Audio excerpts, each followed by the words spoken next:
You're watching the JJ Podcast.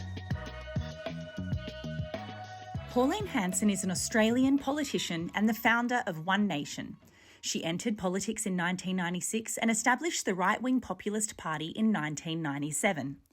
During her time in public life, Pauline has been a highly controversial and influential figure in Australian politics, known for her outspoken views on immigration, multiculturalism and national identity.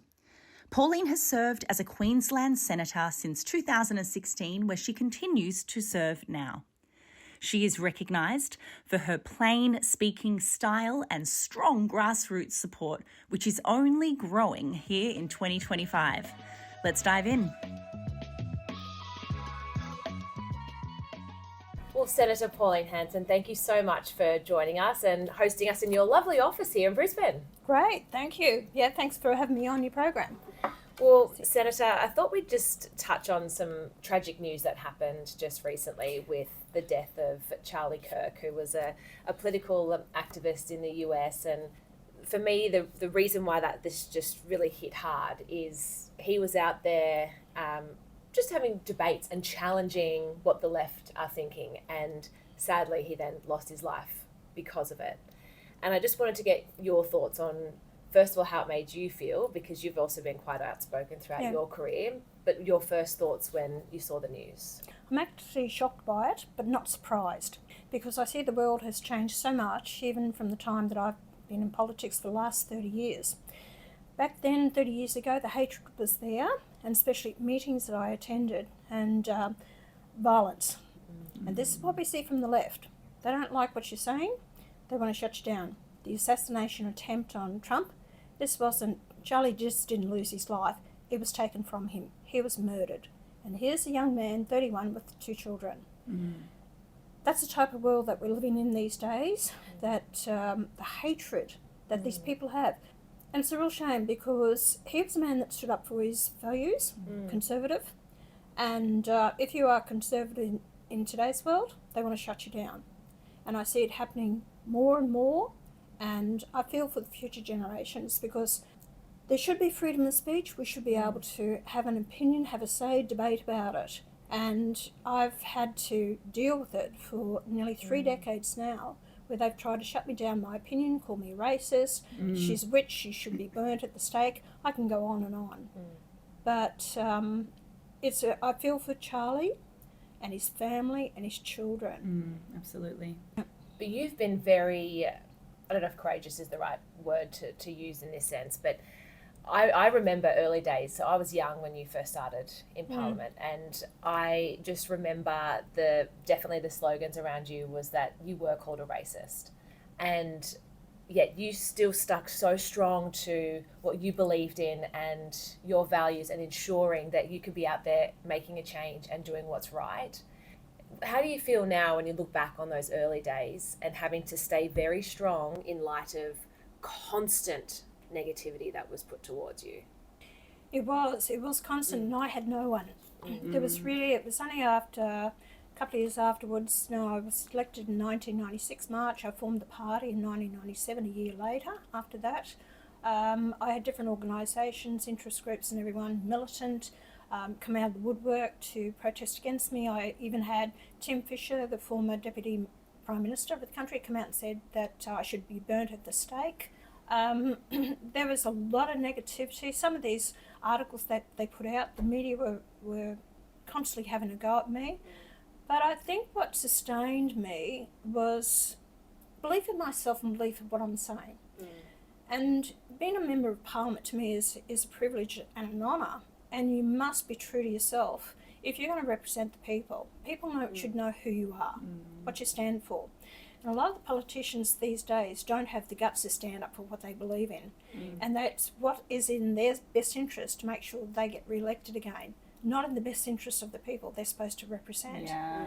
So I've stood my ground on many things. Yes, I've had everything bar the kitchen sink thrown at me. Yes. But you know what? At the end of the day, when I look at my time in politics, I don't regret anything. I wouldn't change a damn thing. And now people are starting to realise that what I said back then has happened, was the truth. I've been thorough with my views, my opinions, and I've stuck by them. This is the ultimate silencing, what has just happened to Charlie. As you say, his life has been taken from him. This week, Jamie and I, you may or may not have seen, we had a situation where we were removed, not just a video deleted, but our account was actually removed from TikTok with a similar thing where we felt, we still don't know if this is definitely the reason or if it was a mistake, but we felt that we were perhaps a threat and were being silenced for what we were saying. Where do you think the end is? You've been in this game for 30 years. Do you think it's getting worse?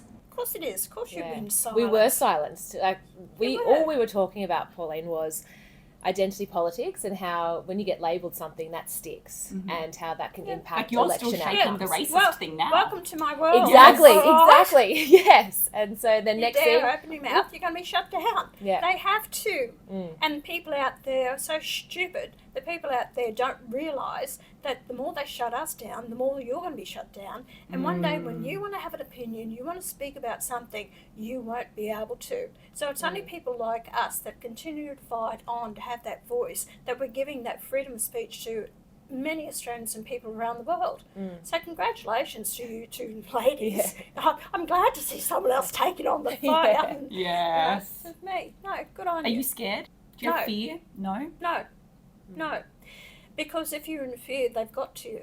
And this is why a lot of politicians around the world shut up. And, you know, and I'll say this, the fundamentalists in Islamic, they're the ones that are in fear. And that's why a lot of politicians won't come out and speak against them. You see what they've done, assassination of a number of people they have assassinated over the years, because you cannot speak out against them. And that's why a lot of people are in fear. If you allow them to put fear into you, they're going to win. And I will not let them beat me. Yay. I know, it's great. It's a strong voice, and I think that's why Jamie's always reading comments on social media with anything that's posted regarding the Liberal Party or Labor or anything. And Jamie was saying the other day about how many comments now are saying, well, we're just going to One Nation. We're going to One Nation. You did a show. What was it? Did you recently do one with Channel 10? It would have been maybe a month back now. And that's something that I love to do. Like it's easy to see footage that your team put out where they want you to look good and your followers are commenting. I'm not interested in that. I know what they're all going to say. But when something like a Channel 7, Channel 9, Channel 10 puts something out and it's the mass public commenting on it, I'm like, ooh. And you were loved. It was like, we should have listened to her 30 years ago. Pauline is right. There's only one party. And I was reading these comments. I said to my husband, oh, look at the following she's getting here. So that's encouraging. It is encouraging because Channel 7, 10, 9 and 2 will not give me the coverage for years. And so it was interesting to see they did those and it was very supportive. And but how to get that media content I do on Sky and putting out my own content and on the floor of Parliament, but people are slowly waking up. So how do we start getting the pride back in our country? You were the only politician to go and march in the recent marches that we had at the end of last month, and you were the only one that was out there. You were slammed and gotten into trouble for wearing the flag draped around your shoulders on National Flag Day, and yet the Greens can't condemn people that burn the Australian flag. And I just watch these things that are unfolding and I think, how do we get pride back into things like our flag and our country?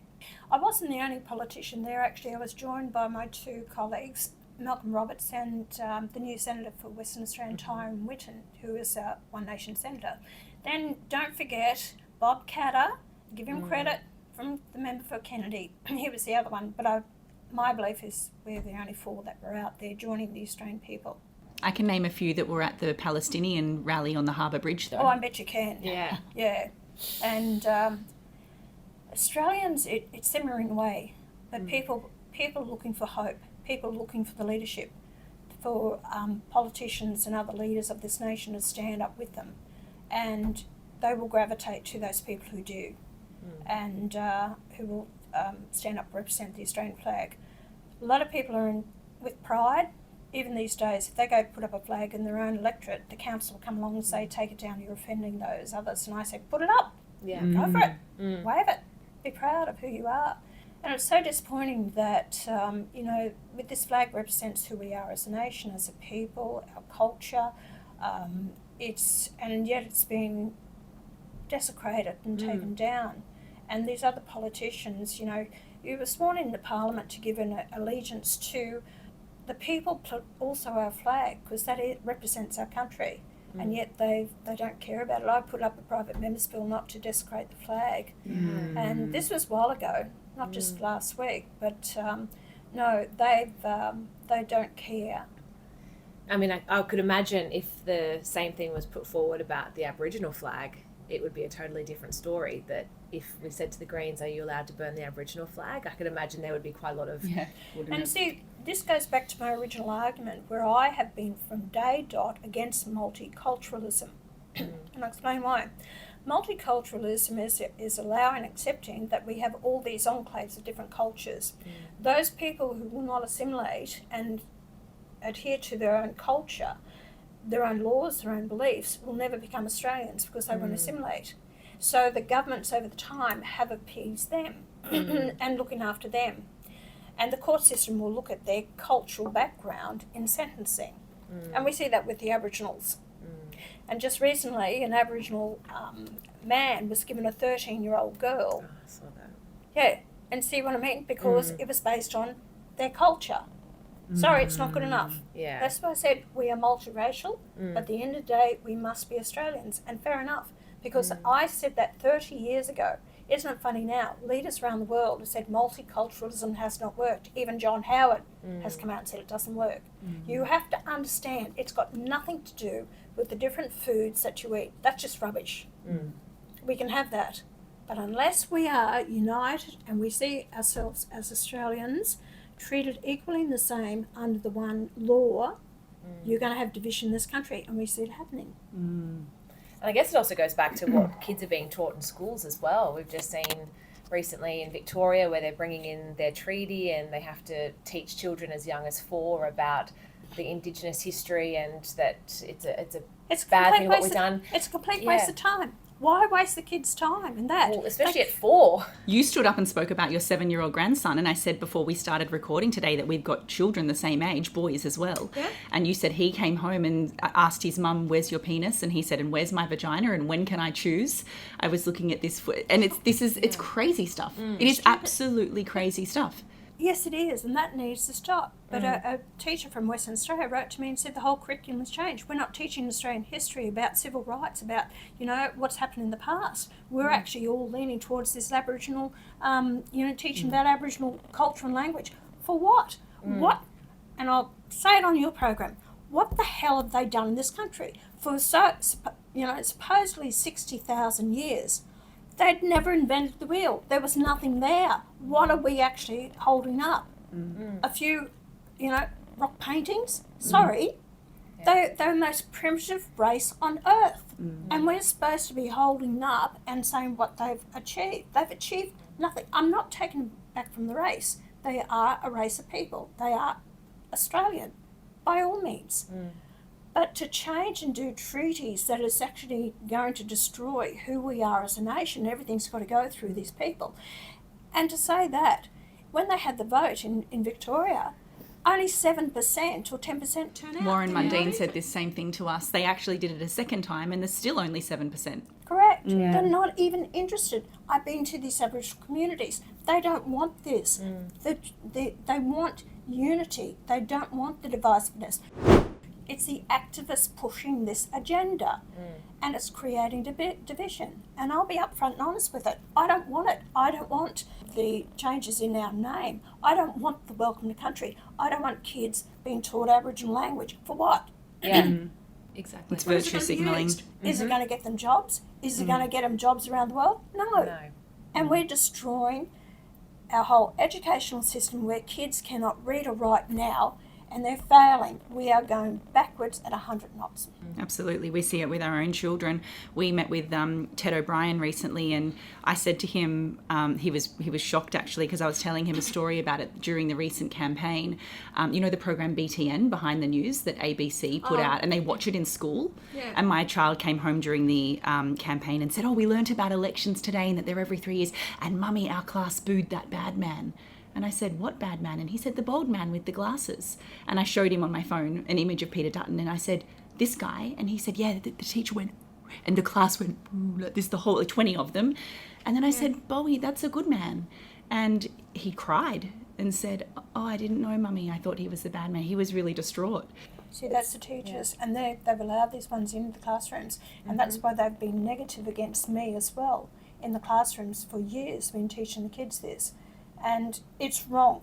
You know, as far as I'm concerned, you want to become political like that in the classroom and teaching young minds this rubbish, sorry, you lose your job. Gone. Totally agree. It's true, and especially because we've also spoken together about my children are 7 and 5, and we're not quite at climate anxiety yet, but we're heading in that direction. And they come home, they're refusing to eat fish because they've been taught that the sea is dying and that the fish that we're eating is causing this, and just all these. And I said, "No, that's not what's going on here, and let's go pick up rubbish at the beach instead. That's how we can help the environment." No, we're not eating fish. We're not eating fish. And I thought, they're so young. They should be out there playing and having fun. And as you said, reading, writing, maths, all of those important things, out playing sport. But instead, they're being taught about climate change and this hasn't happened overnight. Come on, we had the Libs in there for 10, 11 years, and they've never reined it in. So this damage hasn't been done just with the Labor for the last 3.5 years. This has been going on for quite some time. So I blame the coalition, plus as well as the Labor Party, for not making differences with it. And I tell you, the only ones that are prepared to actually push forward, make a difference, is One Nation, because I would actually turn it around and I wouldn't have any of this rubbish. None of it. So what would be some of the things you'd also change regarding the immigration policy? Pull it right back. Our policy is about 130,000 a year. You have that many that are leaving the country. You've got births and deaths about the same. By 2040, I think the immigration should be around about, or the population should be about 35 million. Over the next 15 years, it's got to iron itself out. When we have, pensioners that aren't being looked after, living in poverty, you've got the housing. God, before they ever started all this, we were 650,000 houses behind. Even 90 houses a day going backwards in New South Wales have been able to build them. You've got your high immigration, and I'll say it too, and I back up what Jacinta Price said. She's right in the facts that they're bringing in people purely for the vote. And if you look at under the Barry Jones in 1997, who was then the president of the Labor Party at the Forum on Population, and he's also a former Labor minister, admitted that they brought them in purely for the vote. That was the Greek and the Chinese at that time.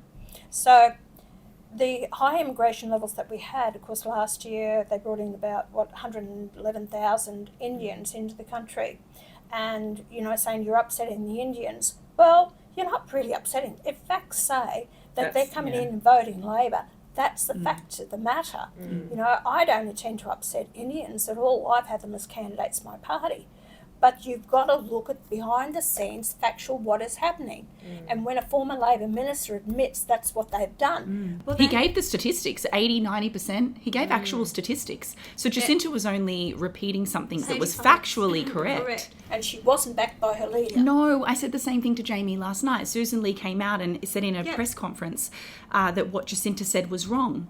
Well, no. What Jacinta said was factually correct. She could have changed her delivery, perhaps, if that's what you felt she should have done. She should have done. They've criticised me because I raised these things, and everyone says, "Oh, well, you could have said a little bit, better than that, gentle. Framed it better." Yeah. And I thought, Jacinta's right in what she says. And honestly, do you really believe that the Indian community are that upset about it? I don't. No. I don't. And this is what my point about multicultural, because they've got such high numbers. There are 1 million Indians in the country, so therefore neither party wants to upset them, so they're apologising to them. So whether it's the Indians or whether it's Chinese or whether it's Muslims, all these communities, they don't want to upset them. And this is where multiculturalism is dividing our nation. So the major political parties are appeasing them purely for the vote. And I am fed up with hearing the Indian community, the Chinese community, the English community. What happened to governing the nation? Correct. And it shouldn't be referring to them as that. You either That's just falling down a pit of identity politics and chasing minority groups. And that's what they are doing. So they appeal to the governments of what they want, and the governments give it to them, we don't want to offend them because we're going to lose their votes. So were you surprised then that Jacinta had to step down off the back of, I guess, when she was asked if she supported Susan Lee following this week of the back and forth? And Susan Lee had a nose put out of the joint because Jacinta couldn't say, yes, I back you all the way. All right? That's why she had a nose put out of joint. They're saying, no, either you back us or not. She's, and that's why she went. I've told Susan Lee, I've told her to her face, you won't last the distance. You'll be gone before the next election. And I said, but then you could prove me wrong. And she said to me, I'll prove you wrong. Go for it, Susan, because I still believe she hasn't got what it takes to be a leader. And she hasn't got the support of the public. The public have no time for her. She's too wishy-washy. She's not decisive. She hasn't got that calibre in her that makes her a leader. And she did the wrong thing. In sacking Jacinta, you don't do that. You actually she never picked up the phone to her for about 5 days afterwards. And you can't do that. She didn't show leadership there to me. So I would have handled it totally different. She's underestimating Jacinta's following, that's for sure. I went and had a look this week, and I'm pretty sure on Facebook Jacinta's got 300,000 to Susan Lee's 30,000. On Instagram, I think Jacinta's got 40,000 to Susan Lee's 13,000. Jacinta's got a big following out there, and it'll grow out of this, I think. It has, and I've been looking. A lot of people want Jacinta to come across to One Nation. She's a better fit for One Nation. She definitely is. And I'll tell you this is the first for you guys too, that before the election I asked Jacinta to stand for One Nation. Wow. Before she even announced that she'd be standing for the National Party. So anyway, well, you said the comments on social, was it last night, were all saying Jacinta will go to One Nation, Jacinta to One Nation. Yeah. And people that are just saying One Nation's the party for me. I think... So Jacinta has to make up her own mind. What does she want to achieve? If she wants to climb the ladder and hopefully one day be Deputy Prime Minister or Prime Minister, what is she going to forego to do that? She's lost, support from within her own party. She moved from the Nationals over to the Libs. And also, there's a lot of angst in there with the women that have been there a lot longer, and they've given it to Jacinta. Jacinta's got a lot to learn. I like her, I get on well with her, we're on the same page with many things, but she does have to grow into the jobs, and that only comes with time and experience and knowledge and understanding. But she's got the public support, and they respect her for coming and saying. The same thing again, this is what I told Jacinta, that's why I couldn't stick with the Liberal Party. I went to one candidate meeting, and they said, sit down, shut up, you know nothing, we know everything. And therefore you can't represent the people. She has to make up her own mind. Do you really want to be a voice for the Australian people, or do you want to be controlled by these people who will tell you what to say and what to do? That's ultimately why we started our own podcast, isn't it? For go. that very reason. So you understand because exactly we were saying. like, if we keep doing what we're doing, we just are going to have to get approval for what we can and can't say all the time. Yeah. So, yeah. I just want to quickly go back. I am conscious of time, so we'll wrap it up shortly. But I just wanted to go back to the love of our country and how that's lost. And I feel as though that's now reflecting in our Defence Force. We're low on Defence personnel because for me, I think that we're being taught so much that this is such a terrible place and we've come in and invaded and you should be grateful to be here.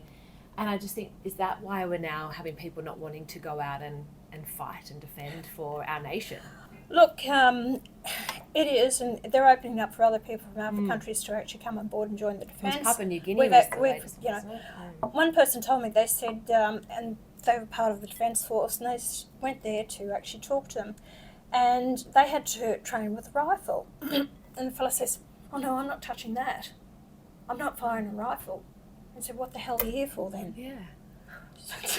It's like Trump changing the name to the war, what is it? It's not Department of War. So their attitude is like, "Oh, we'll just go there and sign up for a while. We'll get paid. We'll get a trade or whatever."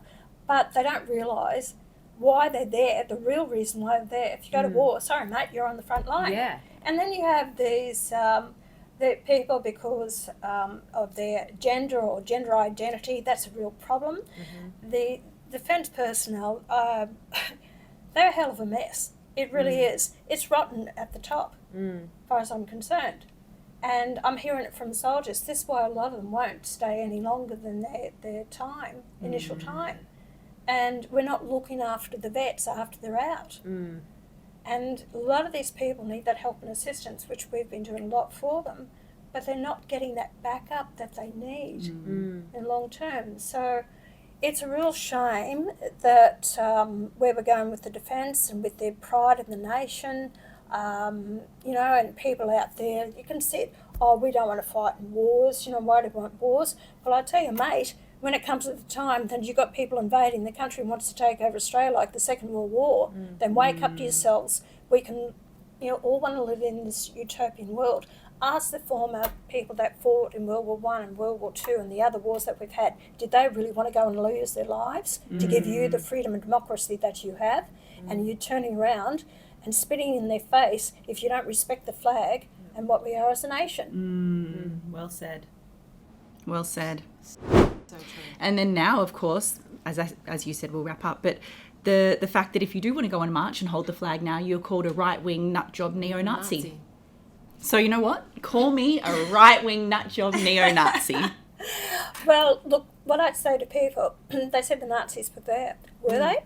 How do you know they weren't the activists dressing up in Nazis just to give the label? So marches that I saw, they weren't there. But the media wanted to focus on what's happening in Melbourne. Yeah. Victoria is a basket case. Yes. And I tell you, that's where it happened. There was other peaceful marches around from ordinary Australians, and many more wanted to turn out, but they were in fear of it because they believed that it was. Australians have to get over that fear factor, stand up and stand your ground, and don't let anyone deter you if you know that's the right thing to do. We only have one country, and we must protect it the way it is. We've got enough dealing with the stupid politicians that we have at the moment and what they're trying to impose on us as a nation. But it is the people. Always remember that. It is the people that the politicians must be working for. We don't work for the politicians. So you have the power at every election then to change your vote and put in who you believe is going to. And stop being like sheep led to the slaughter because you don't understand the voting system. You have this couldn't care less attitude and you think, oh, what difference can I make? Because you don't understand, because you've been dumbed down for so long, you don't understand the preference system. Well then, get off your backsides, go and learn about the system, understand why and who you're voting for, and take back your country, because once it's lost and not, you know, to Labor again after this next election, if they win it back again, I fear for the future. I'm going to keep fighting for you, but stand beside me and fight with me, because I know that we can get this country back. Well, Pauline, Amen. that is a fantastic way to end. You have been an absolute champion throughout your time in Parliament. Keep up the fight. We need people like you in there. And I'm getting more people in, Yes. which I am, of this same calibre. And that's why I think James Ashby will be on the floor of Parliament one day. My daughter will be on the floor of Parliament one day. And ladies, you never know your future. You might be on the floor of Parliament one day. I hope so. Thank you for listening to the JJ Podcast.